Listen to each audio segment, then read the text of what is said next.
हमारे बीच में अयोध्या से जुड़े हुए महंत जी, हमारी आवाज आ रही है आपको? जी, जय श्री राम। जय सिया राम, जय श्री राम। जय सिया राम। और महंत जी हमारे बीच में है, और हमारे बीच में डॉक्टर रोहित भंडारी जी भी हैं। बस इसके बाद डॉक्टर रोहित भंडारी जी से सुनेंगे कि होम्योपैथी किस तरह से जीवन को बचाया है, और उसका अनुभव भी हमारे बहुत से साथियों ने उसका लाभ भी उठाया है। तो मैं महंत जी से आग्रह करूंगा कि अपने आशीर्वचन जो है 5 मिनट के समय में सभी साथियों को अयोध्या की पावन भूमि से हमारे सभी साथियों को दें। जी, आप सभी लोगों को हृदय से बहुत बहुत आभार एवं धन्यवाद, जो आप लोगों ने एक सूत्रीय कार्यक्रम रखा और सभी क्षेत्रों के अलग अलग व्यक्तियों को आपने इस बैठक में बुलाया, और सभी क्षेत्रों के व्यक्ति अपनी अपनी राय दे रहे हैं। तो ये एक तरह से समझिए कि जो गांव वगैरह में पंचायत होती है, तो पंचायत वाली बात हो गई कि पंच वाली। तो बहुत बहुत आभार और साधुवाद आपको। और हमारा यही कोरोना काल में मेरा अपना अनुभव, अपना व्यक्तिगत रह रहा है कि मैं एक तो इस कोरोना से जो व्यक्ति डरा, जो भयभीत हुआ, जो घबरा गए, ऐसे लोग अधिकतर फेल हो गए। जो लोग कोरोना के महाकाल में इस विषम परिस्थिति में अपने आप को संभाल के रखे, अपने आप को अध्यात्म से जोड़ के रखे और अपनी ऊर्जा को एकत्रित किए, वो व्यक्ति कहीं ना कहीं इस कोरोना काल में विजय हासिल किए। इसका जगमोहन जी का माइक म्यूट कर दीजिएगा जी। इसका प्रमाण ये है सभी साथी से आग्रह है कि अपना माइक म्यूट कर दें। महंत जी की आवाज की जो है आवाज हम सबको कहीं गूंज रही है। जी जी महंत जी। तो इसका प्रमाण मैं स्वयं हूँ, क्योंकि कोरोना 3 बार पॉजिटिव मुझे हुआ। मैं जांच करवाया, कोरोना पॉजिटिव हुआ और मुझे कहा गया कि आप जो है किट ले लीजिए। और मैंने किट कोई भी ना तो किट लिया, ना ही कोई व्यवस्था। मैं काढ़ा पी करके अपनी जो हमारी योगाभ्यास थी उसको करके, और उसके बाद समाज की सेवा मैं करता रहा। अपने आत्म को कभी कमजोर नहीं होने दिया। देखिए, इस कोरोना काल में यदि 100 लोगों की जांच हुई है तो उसमें कहीं ना कहीं 70 लोग पॉजिटिव हुए हैं। लेकिन मैं ये भी कहना चाहता हूं कि ऐसे तमाम लोग हुए जो कोरोना अपने आप हुआ उनको और अपने आप ठीक हो गए, क्योंकि उन्हें पता ही नहीं कि मुझे कोरोना हो गया है। उन्हें पता ही नहीं कि मुझे कोई मतलब अपने आत्म को कमजोर किए। जो व्यक्ति जिनकी शक्ति कमजोर थी, जिनकी हृदय कमजोर थी, उन्हें कोरोना थोड़ा भी हुआ तो अपने आप को इतना घबरा गए कि उन्हें विषम परिस्थिति में डाल दिया। लाखों रुपया लगाए, 10-10 लाख रुपया लगाए। मैं ऐसे ऐसे लोगों को देखा हूं, परंतु उभर के नहीं निकल पाए। तो कहने का मेरा ये था कि हम समाज की सेवा कोरोना के काल में और अपने आप को मजबूत करके यदि हम सेवा किए तो उसका हमने कहीं ना कहीं फायदा देखा है। हम ऐसा अयोध्या जी की धरती पे रहता हूँ। श्री राम लला जी का जहाँ मंदिर बन रहा है उसके ठीक 200 मीटर पे अपना आश्रम है, श्री राम आश्रम के नाम से। और मैं कम से कम 50 ऐसे लोगों को जो अपने माता पिता का लाश हॉस्पिटल में छोड़ दिए, जो अपने भाई का हॉस्पिटल में छोड़ दिए, जिनका कोई देखने वाला नहीं। मेरे पास फोन आता था अस्पताल का, मैं उस लाश को लेके जाता था कंधे पर, इसी कंधे पर उठाता था और सरयू जी के किनारे ले जा करके उसको अंतिम संस्कार करवाया हूँ। जो कि मुझे पता था कि इनको कोरोना हुआ है, परंतु हमने अपनी हिम्मत को बढ़ा के रखा। हमने कहा यही हमारा सनातन धर्म है कि कृतेषु प्रतिकर्तव्य ऐसा धर्म सनातना। हम जो हमारे लिए किया, प्रकृति ने हमारे लिए किया। सूर्य हमें प्रकाश देती है, ऊर्जा देती है, तो हमें सूर्य को जल देना चाहिए। यदि इसे कोई कहता है कि ये धार्मिक आध्यात्मिक काम है, वो गलत है। ये धार्मिक आध्यात्मिक नहीं, ये मेरा कर्तव्य है कि जो मुझे मेरे लिए करे उसके लिए मैं भी करूं। यदि आज हमें सूर्य ऊर्जा देता है तो सूर्य को यदि हम 1 गिलास रोज प्रातः काल उठ करके जल देंगे तो उससे हमारा कोई नुकसान नहीं होगा, बल्कि हमारा फायदा है, चाहे हम हिंदू हो, चाहे मुसलमान हो, चाहे सिख हो, चाहे ईसाई हो। वायु देवता मुझे हवा ऑक्सीजन, देखिए आज ऑक्सीजन की ये स्थिति थी कि एक एक घंटा की ऑक्सीजन के लिए लोग तड़प गए। पैसा पास में रहते हुए, लाखों नहीं करोड़ों रुपया होते हुए, और अस्पताल में उनको समय पे ऑक्सीजन नहीं मिला, जिसके कारण लोग मर गए। और जो ईश्वर हमें ऑक्सीजन दे रहा है, दिन और रात दे रहा है, और फ्री में दे रहा है, बिना स्वार्थ से दे रहा है, उस वायु देवता को हम क्या दे रहे हैं? उनको हम एक बार प्रणाम भी नहीं करते ठीक से। जो वरुण देवता मुझे जल दे रहे हैं, निसंकोच, किसी जाति पाति को नहीं देख करके, किसी मजहबी को नहीं देख करके, किसी पंथ को नहीं देख करके, वरुण देवता नियमित हमें शुद्ध जल दे रहे हैं। उस जल को हम पी रहे हैं, हमारे शरीर में ऊर्जा हो रही है। उस वरुण देवता को हम क्या दे रहे हैं, इस पर भी विचार होनी चाहिए। आज 2016 से लेकर के 2019 तक कंटिन्यू नेशनल हाईवे रोड बना है, पूरे देश में बना है, और करोड़ों करोड़ वृक्ष काटा गया। उसके बदले में कितना वृक्षारोपण हुआ, इस पर भी हम लोगों को सोचना चाहिए।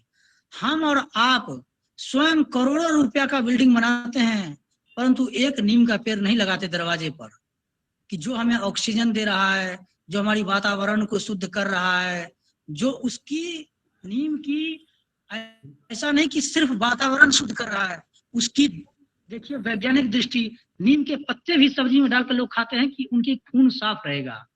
नीम के टहनियों की लोग दातुन करते हैं, ताकि दांत में जितने कीड़े हों नष्ट हो जाएंगे। नीम से आपको प्रकृति की शुद्ध हवा दे रही है। तो ऐसे भी हम लोग वृक्षारोपण करके अपने घर के दरवाजे पर 5 फीट सिर्फ जमीन निकाल दीजिए, तो 5 बाय 5 में एक नीम का पेड़, बहुत बड़ा नीम का पेड़ लग सकता है। तो कहने का भाव यह है कि हम जिस तरफ आधुनिक भारत, अत्याधुनिक भारत में जुड़ रहे हैं, लेकिन हमें अपनी आध्यात्मिक भारत को नहीं छोड़ना चाहिए। कहीं न कहीं हम सब आध्यात्मिक भारत को छोड़ दिए हैं, और आध्यात्मिक के विषय पर जो भी कोई चर्चा करता है, उसे हम एक पंथ से जोड़ देते हैं, एक मजहब से जोड़ देते हैं, एक धर्म से जोड़ देते हैं।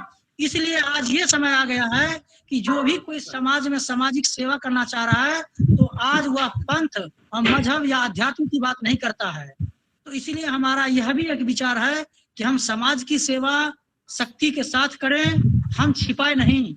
आपको बताना चाह रहा हूँ कि हम अपने भक्त परिवार के यहाँ से गेहूं चावल लाते हैं, परंतु वह कोरोना काल 2020 में भी हमने 50 कुंटल गेहूं और 50 कुंटल चावल 10-10 किलो करके, हमने ये नहीं देखा कि नगर निगम किसको दे रहा है, किसको नहीं दे रहा है। हम जो सामान्य वर्ग के लोग थे, क्योंकि जो निचले स्तर के लोग थे उनको सरकार दे रही थी, जिसकी शोर सिफारिश थी उसको सरकार दे रही थी, परंतु जो सामान्य वर्ग के लोग थे, जो चौराहे पे खड़े होकर मांग नहीं सकते हैं, ऐसे लोगों को हमने लिस्ट बना करके, आलोक जी स्क्रीन शेयर बंद कर दें। तो महंत जी 1 मिनट, आलोक जी स्क्रीन शेयर बंद कर दीजिए। स्क्रीन शेयर करेंगे तो प्रोग्राम में दिक्कत आएगी जी। स्क्रीन शेयरिंग ठीक है जी। मन जी तो ऐसे हमने यह देखते हुए, लोग कहते थे, हमारे यहाँ भी लोग कहे कि महाराज जी आप इतना अनाज पानी लोगों को दे रहे हैं, कल क्या होगा? हमने कहा कल तो ईश्वर के भरोसे, कल किसी ने नहीं देखा। कल यदि मैं हूं तो वह ईश्वर के भरोसे हूं कि हाँ मेरा ईश्वर, अपना अधीन कुछ नहीं है। आज अस्पताल में लोग भर्ती हो रहे हैं हंसते हंसते, कल उसकी लाश निकल जा रही है।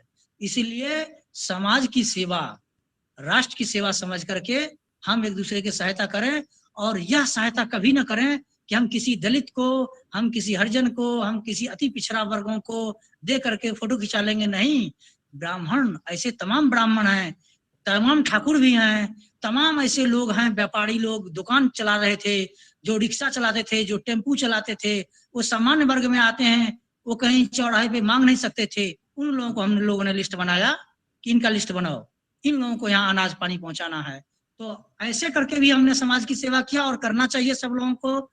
और जिनके घर परिवार में जो व्यक्ति को लाश उठाने वाले नहीं, तो डर के मारे, भाई अपनी अपनी क्षमता है, इसमें उसके लड़का का हम गलती नहीं देंगे, या उसकी पुत्र वधू का गलती नहीं देंगे। यदि किसी ने अपने पिता का लाश छोड़ दिया अस्पताल में, या किसी ने अपने माँ की लाश छोड़ दिया, हम इसलिए उनकी गलती नहीं देंगे कि उनके कलेजा में इतनी ताकत नहीं थी, हृदय में उतनी शक्ति नहीं थी क्योंकि वो डर था उनके मन में कि आज पिताजी चले गए, कल हम भी चले जाएंगे, हमारा वंश नाश हो जाएगा।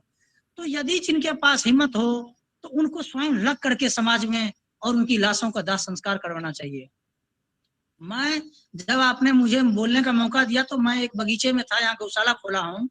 मैं 100 कुंटल लकड़ी इसी अयोध्या जी के धरती पर, अयोध्या जी में इस समय निःशुल्क जो अग्नि संस्कार होते हैं, जो भी लोग अनाथालय, जो भी लोग मर जाते हैं या उनका मतलब परिवार है तो नहीं, परिवार है तो उसका हम लोगों ने एक टीम बना करके उनका सब संस्कार करवाते हैं। तो उसमें अभी मैंने 2 पेड़ को कटवाया, विशाल विशाल पेड़, हमने कहा इसको अनाथालय में तुरंत दान करो। तो ऐसे हम लोगों को मिल करके काम करना चाहिए।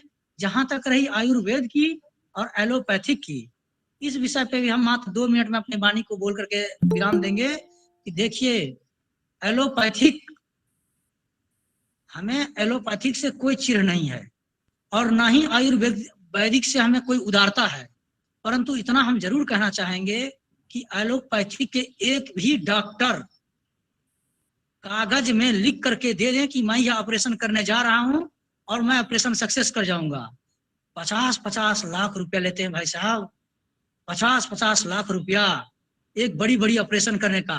लेकिन कागज में पहले लिखवा लेते हैं कि यदि आपके ऑपरेशन के समय यदि आपके परिवार मतलब पिता के, पुत्र के या बंधु बांधव को कुछ हो जा रहा है तो इसकी गारंटी ना अस्पताल लेगी ना डॉक्टर लेगी।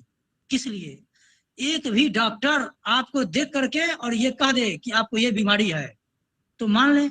पढ़ाई के लिए लोग कहते हैं कि बाबा रामदेव 5वीं पास है, हम कहते हैं वह डॉक्टर MBBS करने के बाद, डॉक्टर का डिग्री लेने के बाद, PhD का डिग्री लेने के बाद हम जाएंगे डॉक्टर साहब को कहेंगे कि हमको पेट में दर्द हो रहा है, दवा दे दीजिए, नहीं देंगे, कहेंगे पहले ये जांच करवाइए आप। 10 जांच लिखते हैं और उस जांच कौन करता है? हमारा मशीन करता है। अब मशीन यदि हमको बता देगा कि इनको जांच में ये निकला है तो उस चीज का डॉक्टर साहब इलाज करते हैं। पहले की एक वैद्य कला थी जो नस देख करके, नस पे हाथ पे नस रखते थे और वैद्य बता देता था कि इनकी शरीर में ये तकलीफ है और इसकी ये इलाज कराइए, ठीक हो जाएंगे। आज हमें कोई ऐसा डॉक्टर नहीं मिल रहा है जो हमें नस दबा कर बता दे कि इनकी जो है लीवर खराब है या इनकी किडनी खराब है या इनका जो है मस्तिष्क खराब है या एलोपैथिक हर जगह उपलब्ध है। आज के डेट में हर जगह काम कर रहा है। आयुर्वेदिक उतना तत्क्षण तत्काल काम नहीं करता है, वो समय लेकर के काम करता है, परंतु एलोपैथिक तत्काल तत्क्षण काम करता है। तो आज के डेट में एलोपैथिक अमृत है, कोई ऐसा नहीं कह सकते विष है। तो दोनों अपने अपने स्तर से काम कर रहे हैं समाज में, राष्ट्र के लिए। तो दोनों को मिल करके समाज में काम करना चाहिए। एक दूसरे को बुराई, एक दूसरे की निंदा को त्याग करके, एक दूसरे को नीच भावना को छोड़ करके, एक दूसरे को दबाने की भावना को छोड़ करके हम उदारता से सर्वे भवन्तु सुखिनः, सर्वे सन्तु निरामया, सर्वे भद्राणि पश्यन्तु, मां कश्चित् दुख भाग भवेत्। यह विचारधारा से जब हम काम करेंगे तो हम एक दूसरे के कल्याण जरूर करेंगे, हम एक दूसरे के हित में जरूर आएंगे, हम एक दूसरे का सहयोग जरूर करेंगे। इसी के साथ हमने आपका समय बहुत ले लिया। वाणी को विराम। सादर जय सिया राम। बहुत सुंदर व्याख्यान आपका और बहुत सुंदर वक्तव्य सभी लोग सुन करके और इसका लाभ उठाएंगे। समाज में किस तरह से हमें एक दूसरे का परस्पर सहयोगी बनना होगा, यह सीख हमें आप जैसे प्रबुद्ध महंत संत जनों से प्राप्त हुआ है, जो कि हमारी संस्कृति रही है। और